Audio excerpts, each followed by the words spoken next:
Welcome to Blizzard Fire. We hope this video helps fire up your solution. In this video, I will show how to get Alpha Onimusha Commander skin. Start by checking your challenge list and prioritize missions that award Commander tokens. Focus on daily objectives, complete the high difficulty raid for bonus tokens, and join a coordinated team for timed events. Track your token count and claim milestone rewards promptly.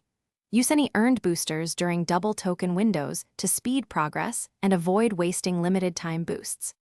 Begin with the Commander challenge line and follow its objectives in sequence to avoid missing requirements.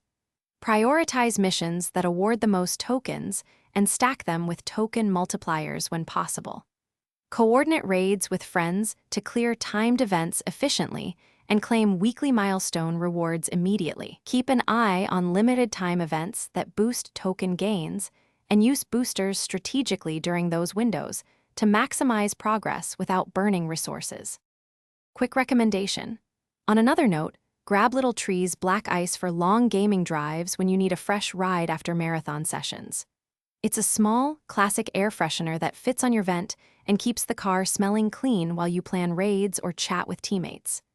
If you're finding this video helpful, please subscribe and like, and check the description for the link and other deals. Now let's get back to the video. Save your best boosters for official double token events to make each run count and cut grind time significantly. Join a clan or group focused on Commander rewards so you can schedule raids and team objectives together, reducing repeated failures. Monitor your token balance and event timers daily, and avoid spending tokens until you can claim the exact milestone tied to the Alpha Onimusha Commander skin to ensure efficient progression. Thanks for watching. If you found this helpful, don't forget to like and subscribe.